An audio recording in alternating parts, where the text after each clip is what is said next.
Well, hello folks, welcome back to the channel, and today, with all this inclement weather, it shut us down on our growing and gardening, so what's this?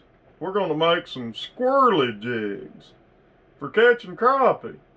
Yeah, we love fishing, and I hope most of you guys do too that can get access to a place to fish, but not only do we like squirrel, but we utilize every part of it.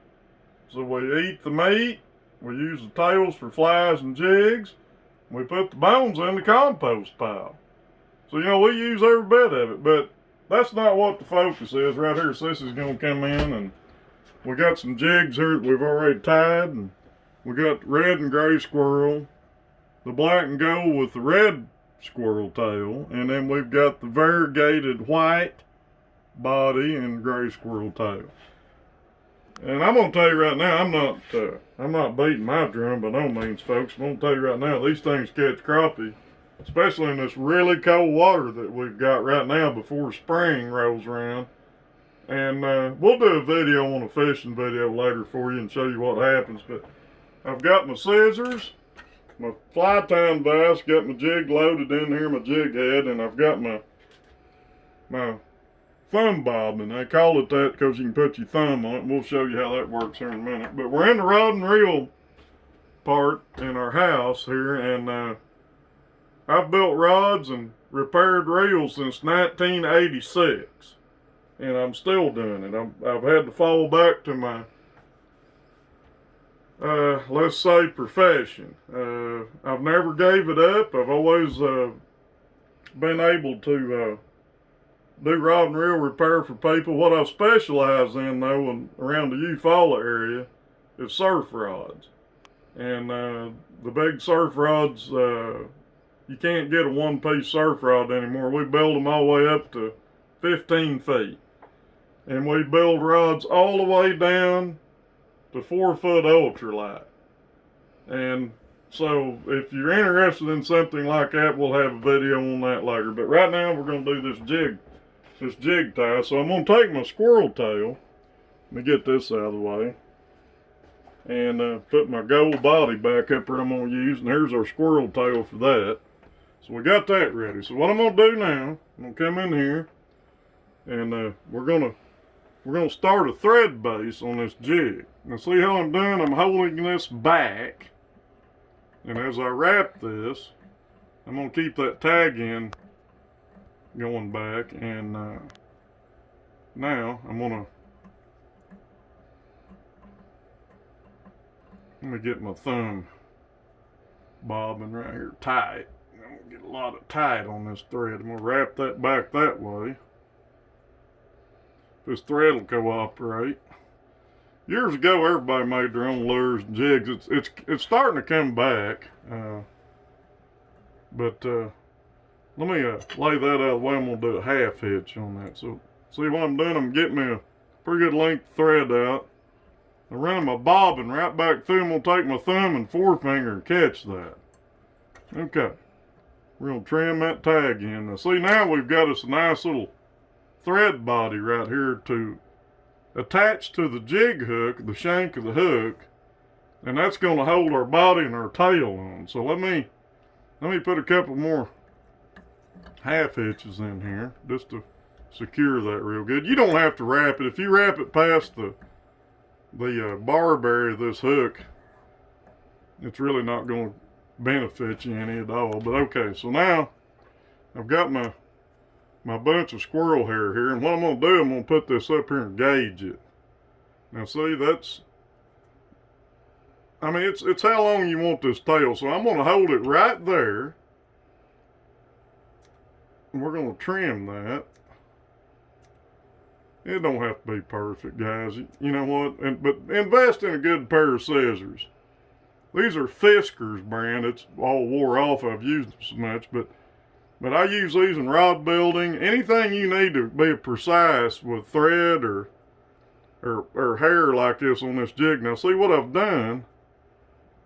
I'm going to try to keep this in one bunch. Put it past this jig head if you need to. You can always pull it back a little bit. But here I go. I'm going to I'm going to run this back up and trap that. I'm going to trap all that. So if you don't get it all, don't worry about it. That's why you want to have more tail or a bunch of this hair. Now see, it's running out here and it's sticking out. Don't worry about it. It's no biggie. The crappie don't care. I don't know if they eat a perfect shad or a minnow every time they feed, so I don't think they're going to worry about this jig being perfect every time. But don't be afraid to try this at your own discretion. And if you mess up on 2 or 3 of them, hey, you know what? You can always get more jig heads and more fly time material. And by the way, we're gonna do, see, like I like these are curved, so I can come around here and snip that. So by the time I get done with this, now what I'm gonna do is I'm gonna take this and I'm gonna run all the way down. I can tighten this bobbin up so I can utilize my thumb bobbin. I'm gonna show you why right here. See, I've got this up real tight now. I'm going to put my thumb on this bobbin. I'm going to hold this tail. I'm going to really put some tight wraps back here. Because why? Well, because number one, it's going to get wet in the water. Number two, if you don't lose it before you catch several fish on it. Now I'm going to go one more half hitch. And now I'm going to do a back wrap. My vise wants to turn on me. Now I'm going to do it back. See, I did that. I took my hand, rolled it around. I'm reversing that hitch. Now I'm going to tighten my thumb bobbin back up. See, that trapped all that tail. So it's doing what we want it to do. It's attached. Now I'm going to take my thumb bobbin. I'm going to go back. See, if that spins around that hook, don't worry about it. It's no big deal. Now I'm going to do one half hitch right here, right up behind the head just to hold that. Now we got our gold, our double gold. And this is just body material. You know, they call it several things in the trade, but this is probably more suited to tying a fly. No big deal. You're tying a fly, it's got a piece of lead on it. That's the way to look at it. So here we go. I'm going to trim this. It's been on this card a long time. So I'm going to trim that and get me a little bit of a square end here to work with. So now, see, let's leave that sticking out there. See how that did? So that's hanging over. No big deal. You can take your scissors, trim it. Get you something to work with. Now, I'm going to lay this out of the way. Right there, that's fine. Let me do a half hitch just to kind of hold everything. Now, I'm going to go around that 3 or 4 times. Now, a lot of guys will take this tag in and take it back and wrap behind it. That's fine. You can do that, or you can trim it off. Now, you don't want to do too many wraps here because this is where you're going to end up on your finished part. When you come up to the end, now see, I've got this, you can't see it, it's kind of under it, but now I'm going to take my scissors. I'm going to come up behind. Don't trim your thread. Your main thread's what's holding it. So see, I've got that trapped now. So that's a good thing. So now, I'm going to lay this over my leg right here and hold this bobbin and take my body material. I'm going to tighten back up. Now we're going to see, now we're going to start making her body. So here we go.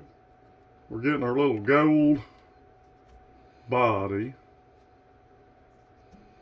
And the same concept, when we get down here to the end, and I wouldn't go past the barb of the hook, guys. There's no need in it. And see, it went back a little bit. So what? See me fill that gap? We're going to fill that gap. Now watch this. I've got it where I want it. I've got it kind of trapped. I'm getting some more extra out here. Why? Well, I'm going to half hitch the body material.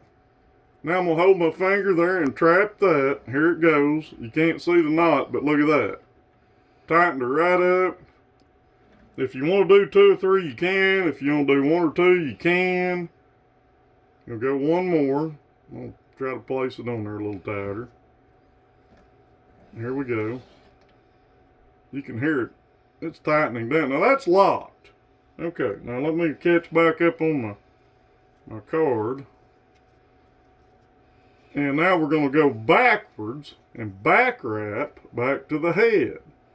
Again, we've got our thread packed right here. I probably put too much, but that's okay. Like I said, the crappie's not going to know the difference. Only you're going to know the difference. So now, see, I've got a cross between my body material, and here's my thread. Now I'm going to go backwards. I'm going to go around one, and I'm going to go back behind it and go around one. And then wrap, see how I caught it and wrapped over it? That's what's going to trap it and hold that. Now here in a minute, we're going to finish tie this. Right now I'm going to trim that right there. See the scissors go? Snip. Okay. So we still got thread tension. I'm going to catch it. I'm going to put a half hitch in it right now. That'll tighten it up. Now I'm going to go over it 2 or 3 times. I'm going to put a double half hitch. Here's 1 through the loop, 2 through the loop. Catch it with your thumb and forefinger. Pull that knot up there and catch her tight. Now, I'm going to take my thumb and forefinger and I'm going to kind of tighten it up. Now I'm going to go backwards. Now, I'm going to go back 1, 2, and I'm going to catch another half hitch. What you're doing, you're tightening that knot one direction, and then you're going to tighten it the other direction. And that's really all you need. That's going to hold it. Now, I'm going to take my scissors. Don't have to be perfect. Again, guys, snipped her off right there. Now, so this is going to pan in here. I've got my brush in a Ziploc, because we've been doing some. That way, your fly head cement don't dry out. You don't have to use that. You can use super glue. You can use fingernail polish. Just whatever.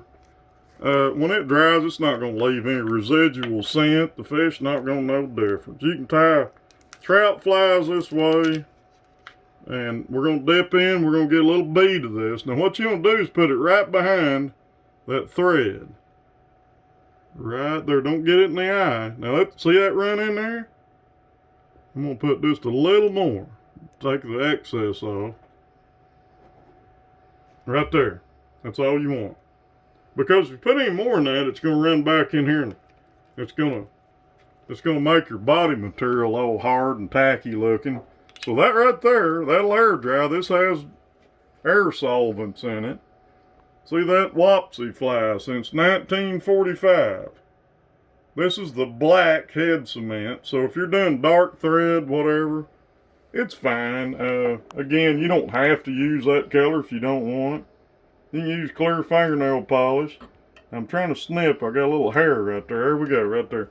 So folks, let me get my hand up here ahead of this and undo my fly vise, and there you go. There's your little 1/64 ounce little gold and black with a red and black squirrel tail jig. And hey, when this water's cold, you can drop those little tiny jigs in. And a crappie, a lot of people don't understand this. They don't hit hard every time. So what happens is, they may come up, if you watch it on underwater video, they always come up below that jig. And they'll just, if they don't like it, they'll just spit it out. Half the people crappie fish don't even know they're getting a bite. Well, what do? You have to have an ultra sensitive rod with a soft tip. We use braided line. And we'll show you a video on that, because there's people out there that say, those fish in clear water, they can see that line. And they won't bite this. Hey, we've caught, probably hundreds of thousands of crappie on braided line. And there's guys out there that say you have to tie a leader on. Well, why? You're defeating the purpose of the braided line to begin with. Braided line, the reason we like it, you can feel a bite from 4 foot to 40 feet deep, and it feels the exact same. There's no stretch in it. And when you set the hook, you get a way better hook set. But here's the the premise of this video is tying these little homemade jigs, and I'll do a complete another video, we will, on braided line. But here's what's true, guys. You don't have to have a bunch of expensive baits to catch crappie. Everybody that fishes for crappie knows that. And it's a family deal. You can take your family, and if they're not biting jigs, you can usually catch them on minnows. And if they're not biting on those two, get some dynamite. Because that's the only way you're going to catch them. But anyhow, I mean, everybody's had their good days, their bad days on the water. And in fact, you can take this little bait right here. You can go down to the trout stream, probably catch trout on it too, you know. I mean, it's a matter of casting it, but you get the right tackle, all this works. And like I said, I've been building rods since '86. I love it because we can make the rod that we want, that fits our kind of fishing. That's where it all started. I mean, I say custom. Yeah, I do custom work. I've done sports rods and you name it, put their name on it, and that's all great. I love it, and I'll continue to do it till the day I die. Love fishing, love gardening. It all goes hand in hand. So we'll see you on the next video. Hit the like and subscribe button. Hit the thumbs up bell. We'll make you some more gardening, maybe fishing videos.